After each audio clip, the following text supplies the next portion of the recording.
गौकर्ण हुए गौ से, क्योंकि वो फल जो साधु ने दिया था वो गाय को खिला दिया गया, तो उससे गौकर्ण हुए। गौकर्णो पंडितो ज्ञानी धुंधकारी माँ खल। आप लोग ध्यान से सुनना, जब हमारे गर्भ में कोई शिशु आए उस समय से ही माँ को अच्छी क्रियाएं करनी चाहिए, भगवान के चरित्र सुनने चाहिए। गर्भ से ही बच्चे का भविष्य निर्धारित होने लग जाता है, उसके चरित्र का निर्माण होने लग जाता है। गर्भ की स्थिति में जो माताएं कथाएं, स्टोरी, मूवी या जो भी करती हैं उसका इफेक्ट बच्चे में होता है निश्चित तौर पर, इससे कोई टाल नहीं सकता। अभिमन्यु ने चक्रव्यूह तोड़ना कहां सीखा? परीक्षित को कृष्ण का दर्शन कहां हुआ? बहुत सारे लोग हैं जिनकी गर्भ की कथा भी आती है। तो इसलिए गर्भ के समय ही मैन वहीं से संस्कार देना चाहिए। तो धुंधकारी महापापी था, इसलिए वो बिगड़ गया और बिगड़ के उसने सब। धुंधकारी किससे लिए थे आपको पता है? उनकी बहन के पुत्र है, धुंधली की बहन के पुत्र है। आत्मदेव को बताया भी नहीं और कह दिया कि यही मेरा पुत्र है।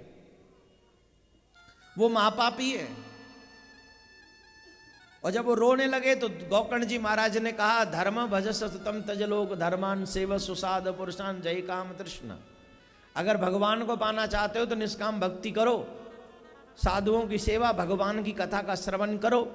तुम्हें और कुछ करने की जरूरत नहीं। दुनिया में कोई रिश्ता सुख नहीं देता, दुखी देता है। इतना कहकर बेटे की बात मानी आत्मदेव ने और घर छोड़ दिया। मैं आपसे एक बार प्रार्थना करूंगा, अगर इन 7 दिनों में मैं एक भी अच्छी बात कह दूं तो मुझे अपना बेटा ही समझ के मेरी बात मान लेना। और अगर आपने बेटा समझ के भी मान लिया तो मेरा विश्वास है कि आपका कल्याण होगा। एक बात ही आपका बेड़ा पार कर देगी।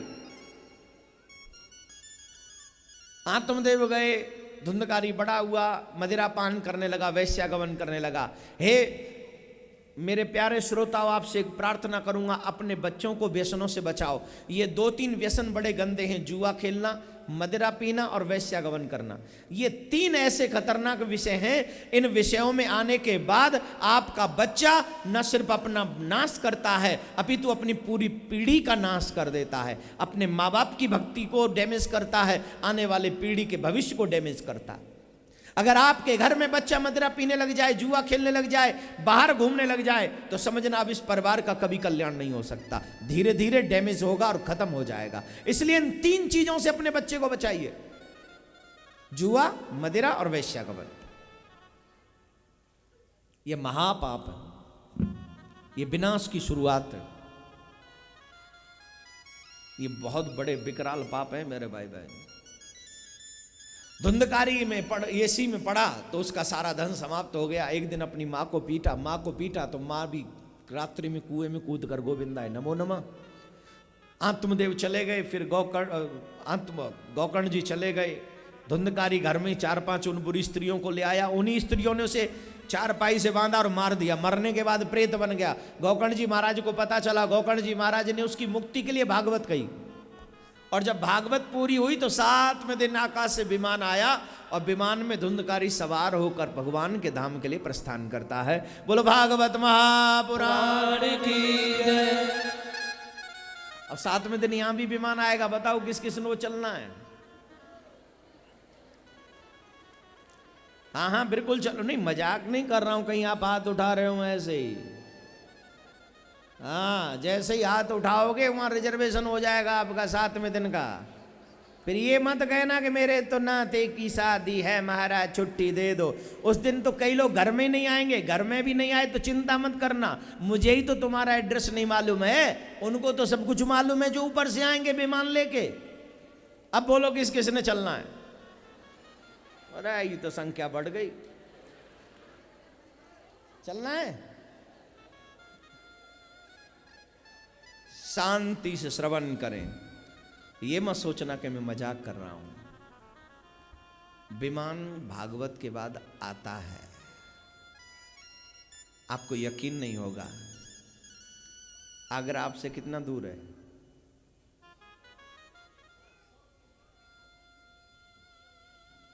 सन 2007 में,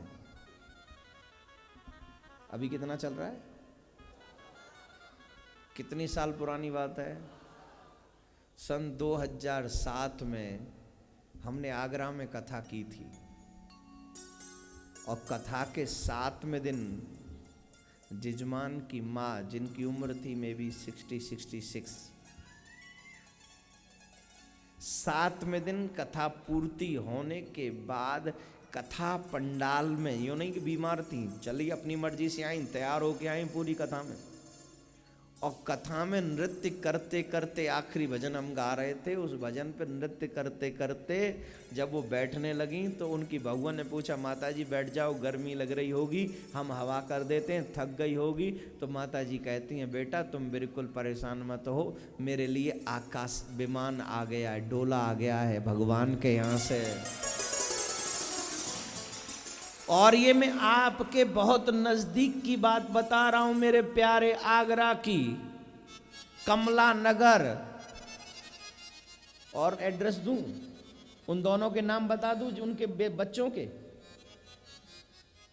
रामनाथ गोयल, अटल बिहारी गोयल, उनकी माता जी की बात बता रहा हूं। 7वें दिन हजारों हजार श्रोता कथा पंडाल में मौजूद थे और माता जी भगवान के गीत गाती हुई श्री धाम के लिए प्रस्थान कर गई। उसी कथा पंडाल में 7वें दिन हमने अपनी आंखों से यह चमत्कार देखा। बहुत से लोग कहेंगे उम्र हो गई होगी, नाचते नाचते कोई जाता है, तू जाके दिखा दे नाचते नाचते, जा, कोई जाए हॉस्पिटल में, कोई जाए सड़क पे, कोई जाए गाड़ी में, कोई जाए बस में, कोई जाए एम्बुलेंस में, कोई कहीं जाता है, कोई कहीं जाता है, वो भी 7 दिन से भागवत सुनते सुनते और नृत्य करते करते, और अपनी बहू को कह के रोना मत, मेरे लिए डोला आ गया। वाह, ये कलयुग का मोक्ष है, ये मोक्ष, ये मुक्ति हर किसी को नहीं मिलती है मेरे भाई बहन। ऐसा कल्याणकारी दृश्य हर किसी को दर्शन कर, मैं अकेला नहीं हूं, वहां हजारों लोग मौजूद थे, कम से कम 10,000 लोग। उस समय लोग कम सुनते थे हमको, तो उस समय 10,000 लोग थे, कम से कम 10 से 12,000 लोग। और मेरे प्यारे, सौभाग्य था कि उस कथा को ये शरीर कह रहा था। हे मेरे प्यारे, भागवत कल्प वृक्ष आज भी है, मिलता उसी को है जो दिल से लेता है। अगर आप इस भागवत को सच्चे मन से सुने तो न सिर्फ विमान की बात है, अनुपत्यो मोक्ष कामम, तुम्हारा मोक्ष भी होगा। और अगर मोक्ष नहीं चाहिए तो संसार की जो वस्तु आप चाहोगे आपको वही मिलेगी। लेकिन इन नियमों के साथ कथा सुनना जो मैं बोल रहा हूं। किन नियमों के साथ? नियम बता रहा हूं, ध्यान से सुने। प्रथम नियम, भागवत की प्रथम आरती से पूर्व आप यहां स्थान ग्रहण करें, और जब आरती हो जाए, पुष्पांजलि हो जाए, उसके बाद यहां से जाएं। पहला नियम। दूसरा नियम, हो सके तो व्रत रखें, अगर व्रत ना हो सके तो सुबह का भोजन कम करें, जिससे आलस्य ना आए कथा में। रात को चकाचक करें, खूब सोएं, लेकिन दोपहर का जो भोजन हो वो हल्का हो, क्योंकि आलस्य आता है तो कथा छूट जाती है। जब आपको नींद आ जाती है तो कथा छूट जाएगी, कथा छूट गई तो संकल्प अधूरा रह जाए। दूसरा नियम। तीसरा नियम, हो सके तो पृथ्वी पर शयन करें, अगर पृथ्वी पर ना सो सकें तो आजकल तो हल्की सर्दी है, तो कोई जो अनयूजेबल वस्त्र हो, जिसे आप हर दिन यूज ना करते हो, ऐसा वस्त्र आप वहां गर्म वस्त्र, साल इत्यादि या कंबल इत्यादि बिछा में उस पर शयन करें। और एक नियम, ब्रह्मचर्य का पालन करें। और एक नियम,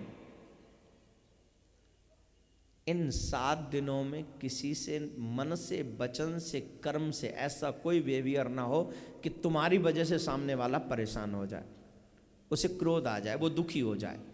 अब वैसे तो एक दिन तो निकल गया, अब बचे 6 दिन है, ये 6 दिन तुम्हें ट्राई करना है। अगर इन नियमों के साथ आप भागवत सुनते हो तो ये ब्रजवासी ब्राह्मण का विश्वास है मेरे भाई बहन कि जो मांगोगे ठाकुर जी तुम्हें देगा, देगा, देगा।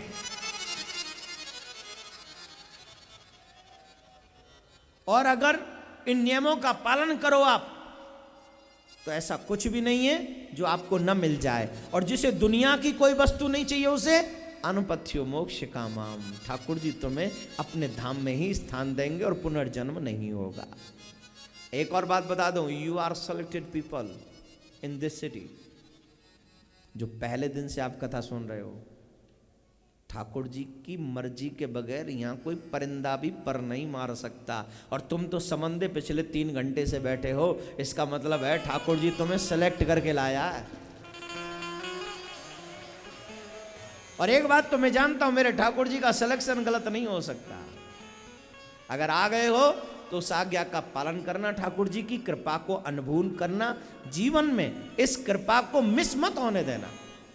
और अगर ये रंग चढ़ गया तो निश्चित याद रखना, एक बार श्याम रंग चढ़ जाए, लाल चढ़ जाए, पीला चढ़ जाए, हरा चढ़ जाए, गुलाबी चढ़ जाए, उन पे दोबारा रंग चढ़ाया जा सकता है। लेकिन जिस पे काले का रंग चढ़ जाए ना, उस पे दूसरा कोई रंग नहीं चढ़ सकता। एक प्रार्थना मैं अपनी तरफ से अलग से कर रहा हूं, भागवत से अलग से। वो ये प्रार्थना यह है कि कल से जब आप इस कथा पंडाल में आए तो अपने पांव की, मैं कह रहा हूं इसलिए नहीं क्योंकि वो तुम्हारा है, इसलिए वो तुम्हारा है और तुम उसके हो, इसे कोई झुटला नहीं सकता। थोड़ी देर के लिए आपने कभी ये गाने पे तापे हो? व्हाट इज ये गाना? ये गाना क्या होता है महाराज? अरे वो नहीं होते, वो कंडे उपले, वो गोबर के उपले, उसमें आग लगा के फिर तापते, सर्दियों में हाथ गर्म करते। तापे हो? थोड़ी देर अग्नि के बाद क्या होता है, वो जो उपले हैं ना, उनमें ऊपर राख जम जाती है। राख जम जाती है तो हमको लगता है जैसे आग बुझ गई, लेकिन ये सच नहीं है, आग बुझी नहीं है। उसे थोड़ा हिला के देखो, आग अभी भी लगी है। तो हमारे अंदर जो भगवान की भक्ति है ना, हमको लगता है जैसे है ही नहीं, लेकिन उसे थोड़ी सी हिलाने की जरूरत है। जब हिलेगी तो पुनः जागृत होगी।